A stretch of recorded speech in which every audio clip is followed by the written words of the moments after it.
See this impairment, already we have done one question somewhere, impairment related, a small aspect which was sitting in one bank guarantee related. They said no, loss allowance. It is nothing but an impairment. So what does impairment consist of? Okay, so let us check we will go through the material here, our PDF. See, impairment, Ind AS 109, recognition of the impairment losses. See, there is one chapter called impairment, that is for your non-financial assets, machinery, building and all. It says that you have to chart the impairment on a forward-looking basis before occurrence of the credit default, and this is called ECL, expected credit losses. That means the day you recognize the financial asset, because impairment comes for the assets now. Think, what is your value of the financial asset, present value of the future cash flow? Are they going to pay you? If no, then make a provision for that right now. Don't wait for the default to happen. Sir, this is we know from the first year PUC. That time we used to call them reserve for bad debts. In Ind AS, we can't use that word, no? That if we use that, everybody will understand. And that is not stylish also. So I give one stylish word called a loss allowance, expected credit loss, which is nothing but reserve for bad debts. Now, there are two types of expected credit loss categories called a lifetime expected credit losses. Lifetime means in its entire life I am going to see present value of the cash flow which is due under the contract versus what is expected to be received. Or 12 months ECL. 12 months ECL means in next 12 months, how much money I may be short of collecting.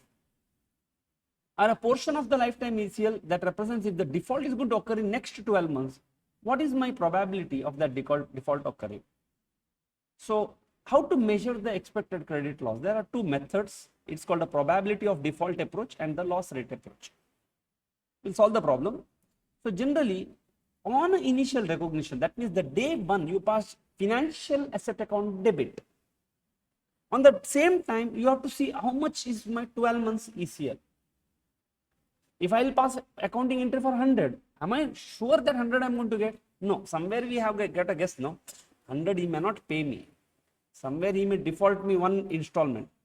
So the present value of the one installment you find out today only and pass one entry, expense account debit to financial that reserve allowance, reserve for bad debts. How? Use the this is probability of default or loss rate approach. Then, if there is a significant change in the credit risk from tomorrow onwards, I'll just monitor my debtor. Now, debtor has suffered a big loss. That day, I'll come to know that he may not pay me. It is called a lifetime ECL. That means I have to think now over the period of next entire life, how much money I am going to receive. Or stage 3, he really defaults now. In these two cases, I have to calculate lifetime. Now, they have given me one practical expedient for trade receivable, because trade receivables are generally huge, no? Will you sit for every single sale? Will you check and do this thing ECL? When he will pay me, 12 months, how much he pay me? No, that's why the Ind AS gives one benefit. They say that you can use a provision matrix. That means you prepare one aging schedule for the debtors. What is that? 0 to 30 days, overdue 30 to 90 days, 90 to 180 days, and apply 1% against that, finish. This is what you must have seen in your audit also. Have you done reserve for bad debts working? You prepare one aging schedule, no? 0 to 30 days, 30 to, you apply some percentage against that. That's it. That's it. You can do it like this. That means 1% provision for less than 30 days, 2% provision for 31 to 60 days, and you calculate. The matrix will specify the fixed rates for the number of days outstanding. So you can do it on a case-to-case basis, and it is called a 12-month and lifetime ECL. Or you can use the practical expedient, but it is applicable only for the trade receivables, not for loans and advances given. If you are a bank, yes, you can do it for banks. But for banks generally what happen, no? Your ECL, Ind AS is not applicable right now, and ECL will go with the RBI master guideline, NPA guidelines. So right now not applicable. This is for all the other companies. Trade receivable, this practical expedient is not applicable because trade receivables are very few. Sorry, not trade, loans and advances are very few. For them, you have to do case to case basis. Followed? Yes. So now let us solve some 2-3 questions. With this, you will be very clear about the impairment provision. Okay. This is the same story. Impairment can have lifetime and 12-month ECL. Lifetime ECL will be present value of the original money versus present value of the expected money at original year. 12 months is part of that lifetime only. What I am going to get short within next 12 months. This is the stage we just now discussed. There are two ways called the probability of default and loss rate approach. Practical expedient is given that I can use the matrix. Okay, take out question number 50. This is simply I am giving because I say I consider it is only for 2 marks. But they may use this concept somewhere. Entity A originates a single loan. Yes, you originated a 10-year loan, amortizing loan, originates a 10-year loan of 10 lakhs. Now, you originate means what? You got or you given? You give. So, this becomes a financial asset for you. And since we are talking about the loss approach and all, can I apply the matrix approach? No, because matrix approach is applicable only for the trade receivables because of huge volume. Loans are very few, no? So you have to go for the 12-month approach or lifetime approach. Taking into consideration the expectations for the instrument with the similar credit risk, using reasonable and supportable information without undue cost, the credit risk of the borrower and economic outlook of next 12 months, that means considering what may happen, like economy can go into recession or boom, because that also you need to consider, because if it is going into recession, you may not receive this money from the customer. Entity estimate that the loan on the date of recognition, the day you pass this entry for this 10 lakh, there is a probability of 0.5% over next 12 months. He may not pay. You remember that bank guarantee example? They said that probability of default is 3%. Then on 10 crore loan into 3% we did. Same thing. This is my loss allowance. Now entity A determines that the change in 12 months POD is a reasonable approximation in the life. That means 12 months what I consider. Right now there are no other indicators and it is applicable for my next full life also. Significant whether there has been any significant increase in the credit risk in initial recognition. That means there is not required, because there is no such indication that lifetime I need not do it. Only 12 months is sufficient and my 12 months loss is 0.5%. Loss given default is 25% of the balance outstanding. You remember in that example of who is this? Our parent giving that bank guarantee to a 10 crore into 100% into 3% I did. That 100% is loss given default. Now calculate loss allowance. That's what we calculated in that bank guarantee example and compare it with the amortized cost. Whichever is higher was the value we have considered. Now what is the logic? What is this loss given default? So loss given default means today if this bank has given a loan of 10 crore, okay, if this loan is given and suppose tomorrow he says I will not pay, he has died, he died, will anybody repay now his loan? No. What is the loss to the bank given default? Loss given he defaulted. Huh? You say 10 crore? 10 crore? No. Because when he defaults, am I not going to court? Am I not going to recover his security value? So, I am going to recover 7.5 crores through all other means. So, at any point of time, my loss given default is 25%. In our bank guarantee case, it was 100% because in the question they said, our parent is not going to recover anything from the subsidiary in case they are going to default. That's why loss given default is 100%. Now, if I have to explain there, no, then again things would have gone in somewhere else. I kept quiet. That's why we multiply 100%. In the exam, if they say loss given default for that bank guarantee, they can twist, no? Loss given default is 25%. That means if the subsidiary is going to default tomorrow, parent will give 10 crore loan, but I am going to recover 25%. So my probability 3% when I multiply on 10%, no, it is not on 10 crore into 100%. It is 10 crore into 25% into 3%. Yes, now we'll write the solution. Small question. At reporting date, that means you gave the loan, I don't know when. Now 31st March came. Is there any change in the assessment? There is no change in 12-month POD, probability of default, and no increase in credit risk. That means, see, you gave a loan on one particular day. That day only you made an assessment that next to 12 months, the probability of default is 0.25 and whatever it is, amount of default is 0.5% and loss given for me will be 0.25. Is there a subsequent increase in the credit risk? No, they only told, no, there is no credit risk after. Therefore, lifetime ECL not required. So what you recognized on day 1, that itself is sufficient on 31st March. On the reporting date, entire life revision you need not do it because no default happened. There is no default happened. There is no change in the assessment.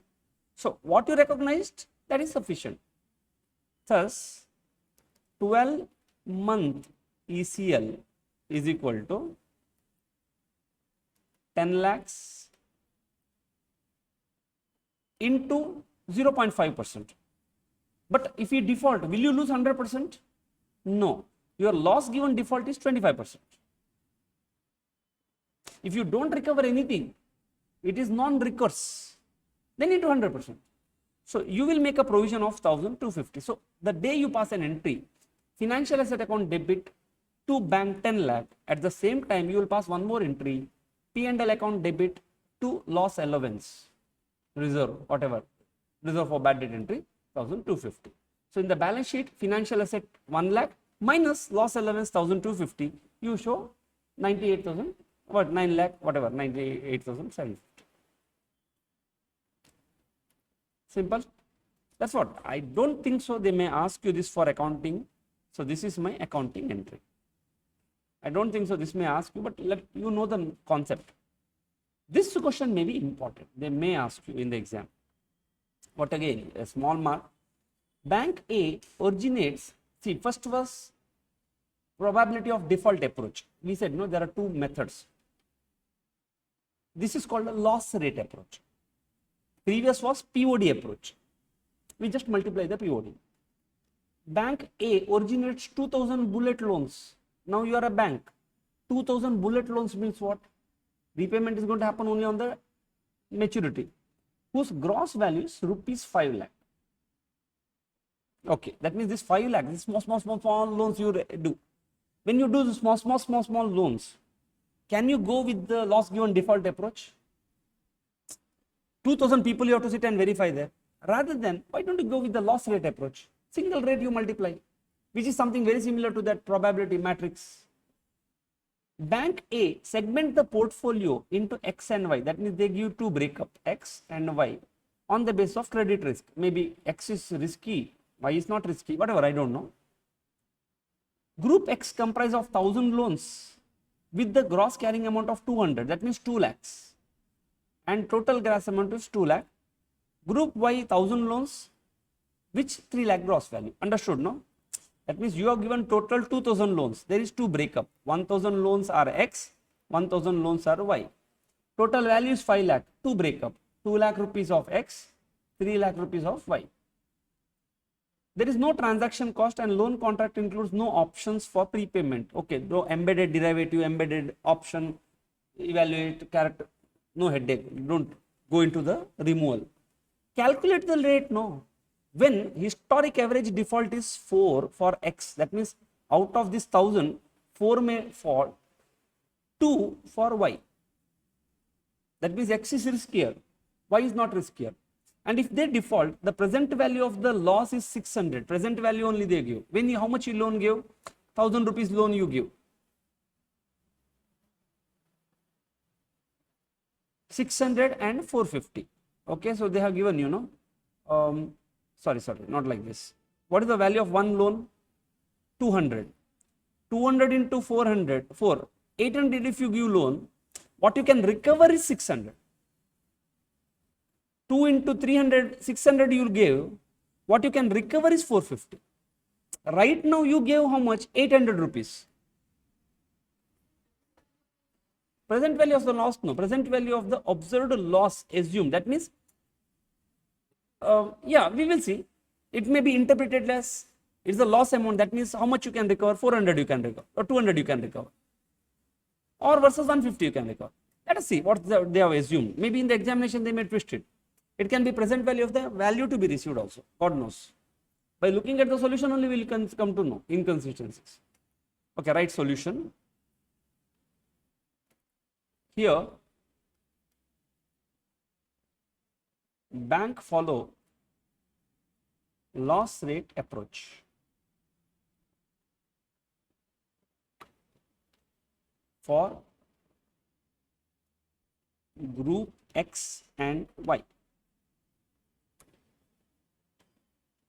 Under this, entity calculate loss rate. Under this approach, entity is going to calculate the loss rate, segmenting its portfolio based on risk. So based on this, they have classified into two categories now.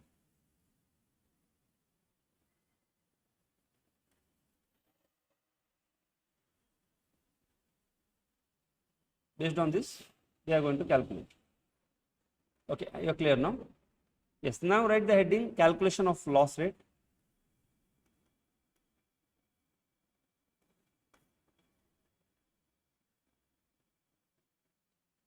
So we have got X and Y. What is gross value?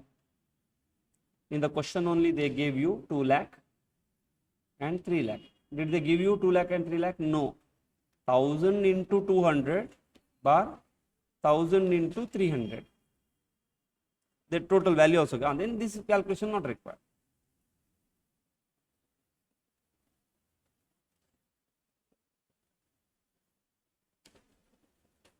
Now, what is the present value of expected default?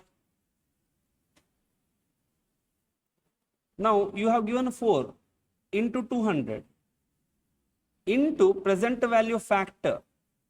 The total, not this 4 into 200, sorry, this is the total loss, what you may recover. Yeah, what they have given is, see, they have told you present value of the loss. That means total, what you may not recover is 600. What you may not recover is 600. So you have today you have given a total loan of 2 lakh. But what you may not recover is 600 versus 450. Therefore, what is your loss rate?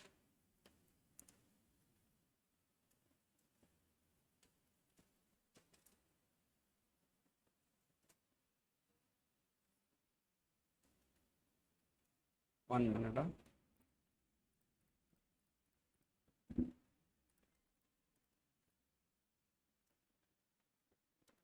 So 0.3% and 0.15%.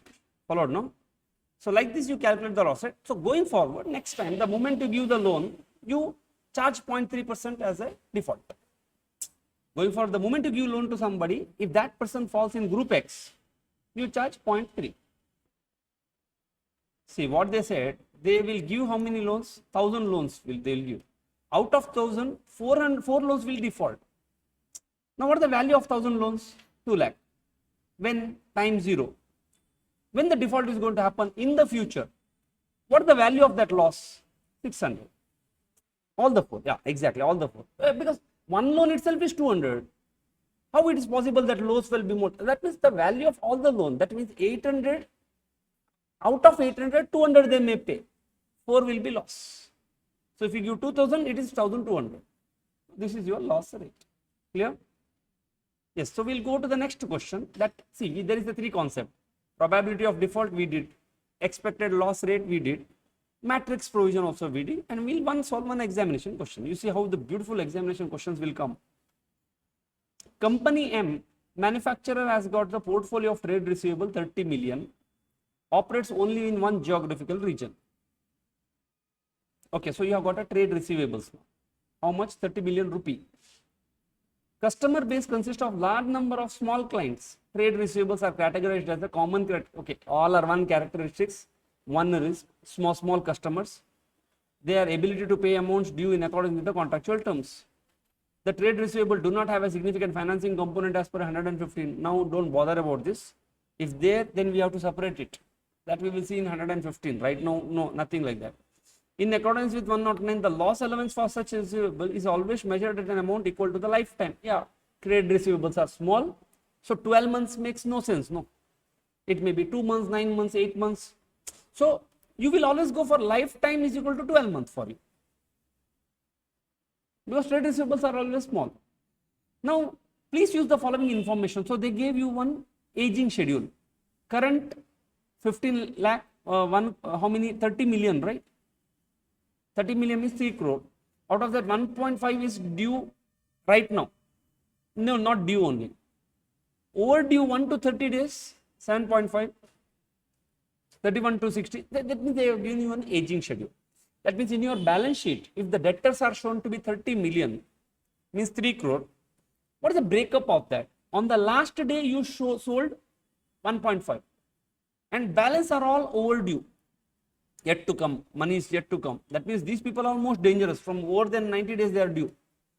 Now what is the default rates you use for making the provision? That means they go with the matrix. So the moment you sell, you take 0.3%. This loss rate they might have arranged in the last previous question. This rates you will apply. What is the expected loss of the portfolio? Simple, no? Multiply these rates with the individual values and tell me the total amount. But some theory you may have to write here. Write solution. To determine ECL, what entity is going to use here? Provision matrix. To determine the ECL, entity is going to use the provision matrix.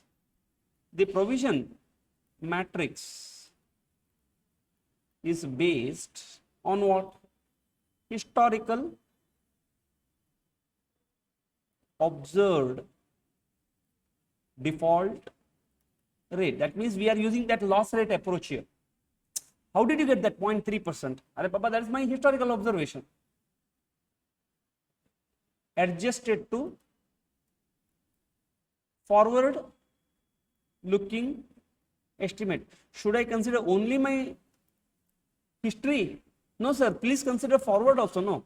What may happen in next 12 months?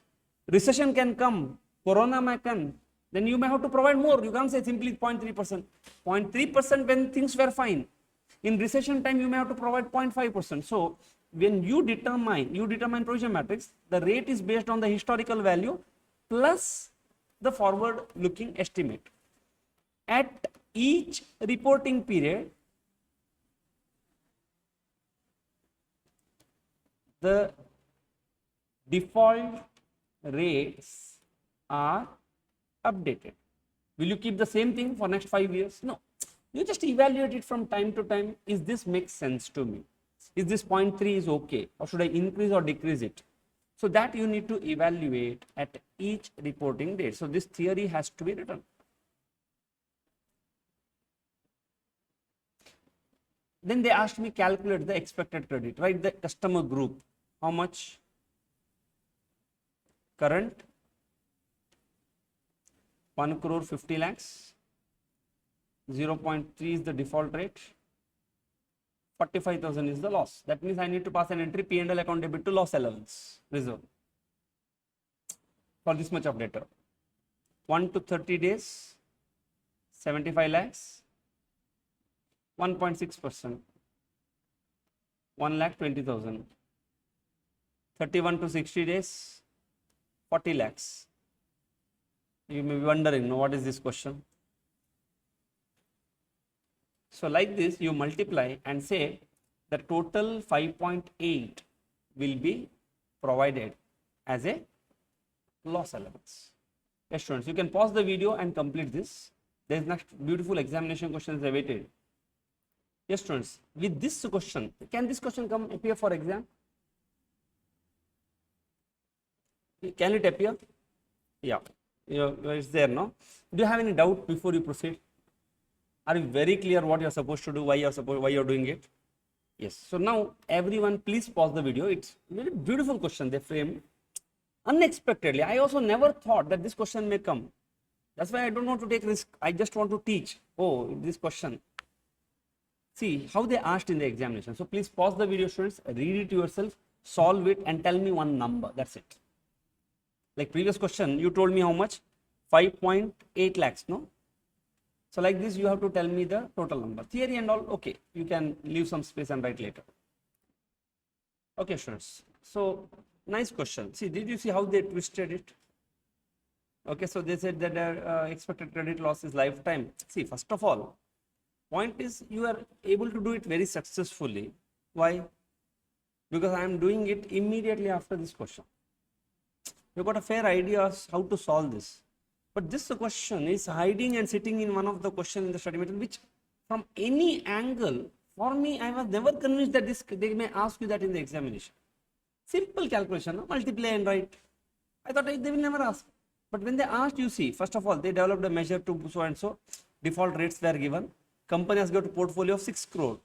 Okay. Customer consists of large number, same story. Have significant financing component not there. Looking for a forward estimate. Suggest, okay.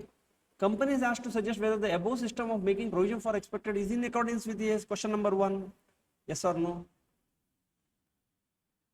There you have to write that theory. Even though this is a 5-mark question, your mark allocation will be 3:2 or 2:3. I don't know. So 50, almost somewhere 40 to 50% theory sitting in this question. So some student would have done this successfully. What theory you will write? Did you give importance to theory when you are preparing there? No, because that question doesn't seem like it may appear for your exam. So there you have to write, oh, a company can opt for that matrix approach. They have to look into the the previous history plus the forward looking approach. Then they have to re-amend. That will fetch you somewhere 2 marks. Then the calculation also was not straightforward. In the study material they gave you, but here determine the expected loss for the receivable. So what you need to do? Multiply this with your respect to that 6 crore and get the value. So first you have to write this theory. You should use the provision matrix, observe the default rate, forward looking approach, update, and lifetime is not required here. Lifetime is equal to 12 months. This theory should fetch you somewhere 2 marks. Not written, did only calculation, 2 to 3 marks you should be getting. That means again, consider your attempt. Second, okay, this part is clear, theory. Okay, I only told you not to write, but you would have written, no? You remember, right? Okay. Then the trade receivable will be 6 crore. So you will take the 50% so and so value. You got the breakup now. Multiply with the default rates. You got these values. So for the sake of twisting, we can actually twist also. You remember loss rate we calculated. They can ask you calculate this also. But they didn't make your life that much difficult. So your amount comes to 11 crore, 11,82,000. Did you get this? Yes, maybe 2 to 3 marks for this. I don't know. Yes, that's it. That's all about your value. Okay, is there a question 54?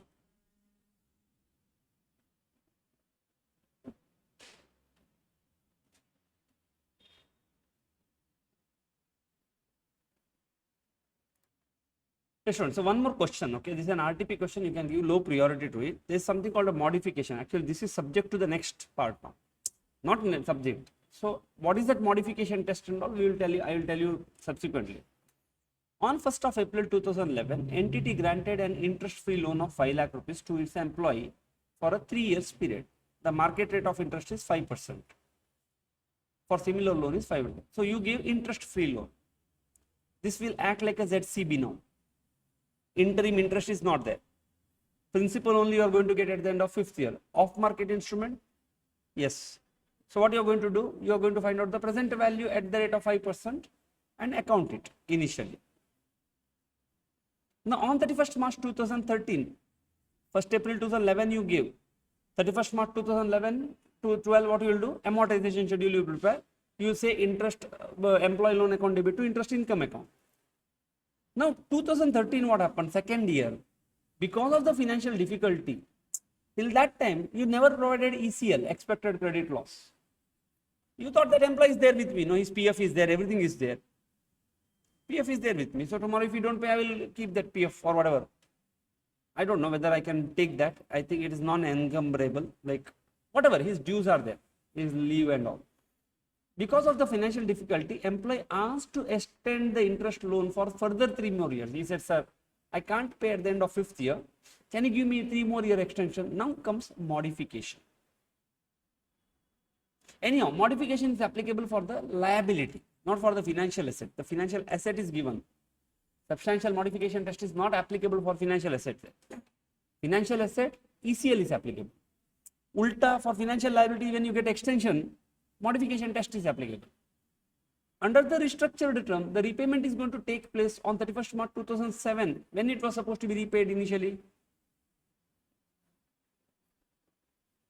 2001 you gave, 2, 3, 4.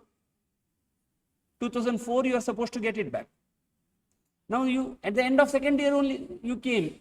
I say, sir, next year I cannot pay. Can you extend? Yes. I extended up to 2007 now. They receive the payment of only 2,50,000 also. That still there is a difficulty. Even though I extend now, after 7 years, after 3 more, how many years?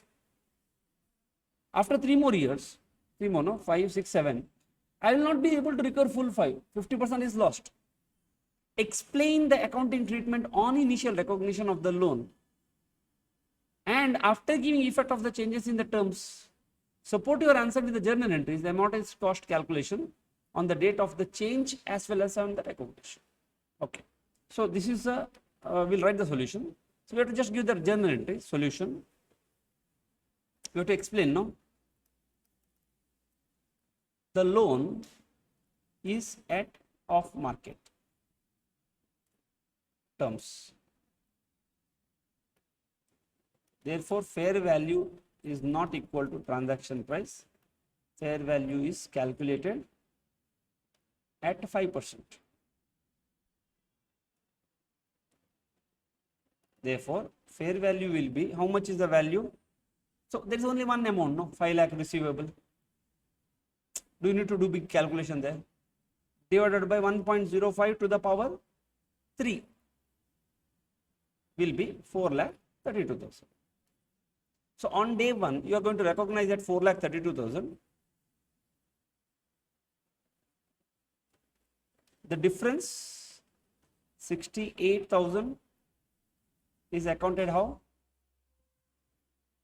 Accounted as discount on loan. This is a financial asset. I would have solved this problem under the original. Why I am solving right now? Because there is a impairment.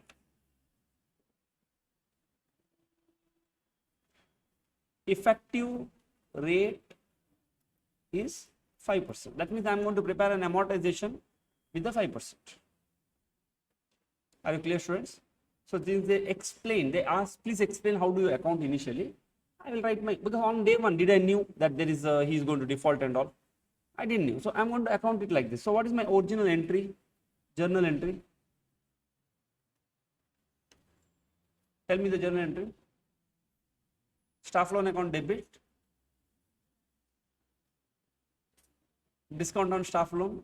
Differential. To back. So I'll pass this entry. Staff loan is a financial asset. Prepaid employee is an asset because I'm going to amortize it over the next 3 years. Okay, first question is they explain the accounting treatment of initial recognition. And after giving effect of the changes in the terms, support your answer with the journal entry. So I explained it. See, understand the question. Please read the question there.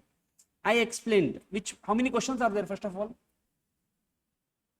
If I go back to the question, how many questions are there here? My question number 1 is explain initial recognition. Explain modification. Give journal entry. Which one? Initial recognition. And calculate amortized cost. One more journal entry on change.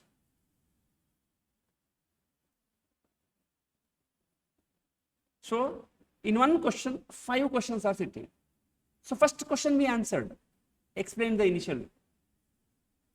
Second question we answered. Third question is to prepare amortization schedule. Because on day 1, if they did not have asked me amortization, I don't need to record. Straight away I'll jump to the change 2003 now. So write amortization schedule.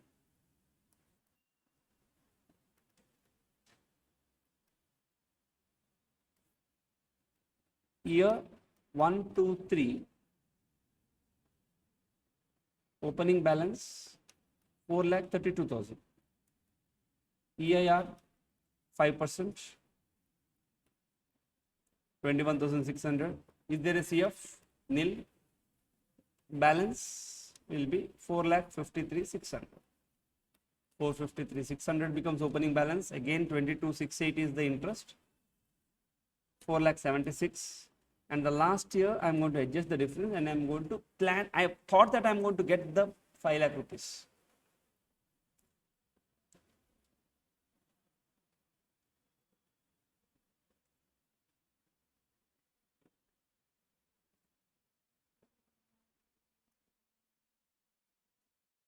Follow? Now at the end of second, when he came, end of second year, when he came to you, what was your book balance? This is what you are going to receive, no, present value of the future cash flow. But actually you modified it. What is your planning to receive? Okay, right now, modification on loan. You have to explain that, how to account. Modification. Nice question, huh?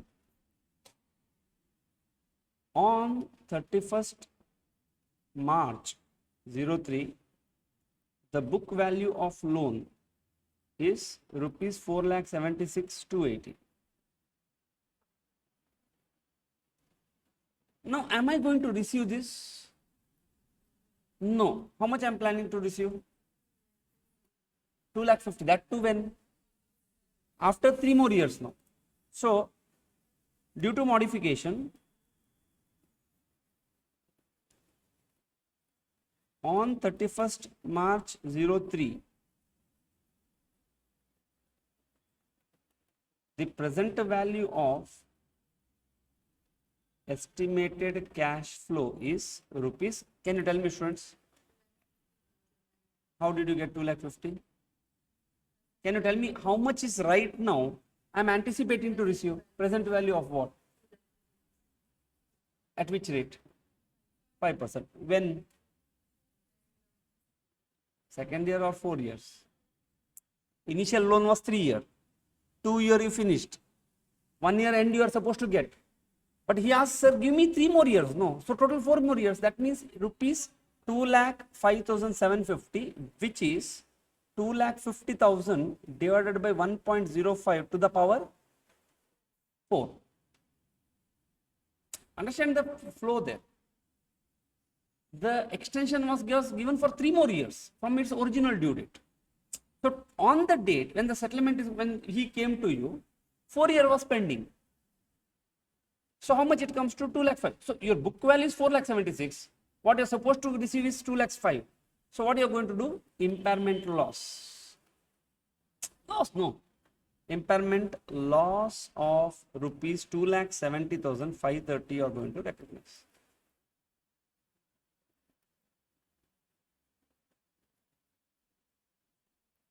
And you are charged to P&L account. Your accounting entry will be P&L impairment loss to financial asset or loan.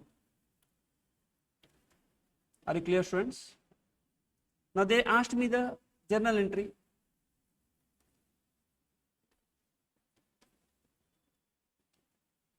Impairment loss in bracket P&L debit to employee loan.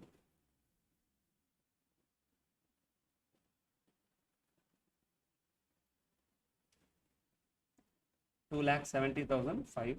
Are you clear? So your impairment loss account debit to loan, employee loan.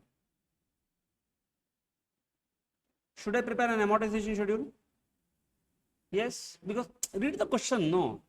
Prepare an amortization schedule when? Oh, sixth question actually. I also missed you. 2. Amortization schedule. This way they frame the question. Huh? So that's why a question, they may lure you with 1 mark. But see how much effort will be involved. Revise the amortization schedule.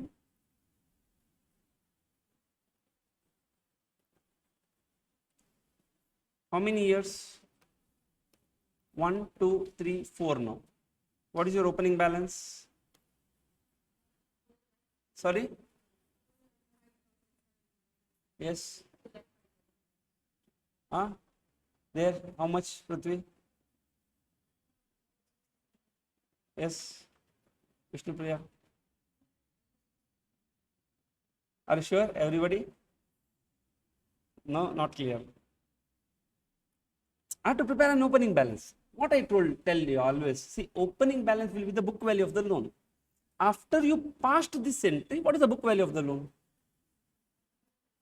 2,05,000, no, because 4,76,000 was the opening balance before you passed this entry. Impairment you recognize 2,70,000 and you pass this entry. So you start with the 2,05,750. What is your EIR? 10,288 at 5%. Cash flow not there. Book value at the end 2,16,038.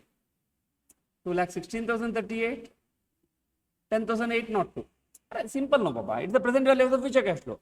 You said 2,50,000 I am going to get at the end of the 4th year. Its value is 2,05,000. That will be its new book value. So like this you will continue and you end up getting 2,50,000. Did they ask you journal entry at the time of settlement? No. They asked you explain the accounting treatment at the time of initial recognition and modification. 2. Pass the journal entry at the time of initial recognition and modification. You passed. Prepare an amortization schedule at the time of original recognition and revised settlement. Done. That means there are 6 questions sitting. Look at the marks. How many question marks they will ask you? If it is 1 mark, just write theory for 1 mark. You give a mark allocation. But very importantly, score 6 out of 6. Sometimes what happens? No, despite you know, you don't do this. Go on, no. Have you understood? Yeah, now it's clear. Vishnu Priya, why we have taken 2,05,000? Easy question, right? But very conceptual question, very beautiful question. Yes, so with this we are, and actually modification is not applicable because it is a financial asset.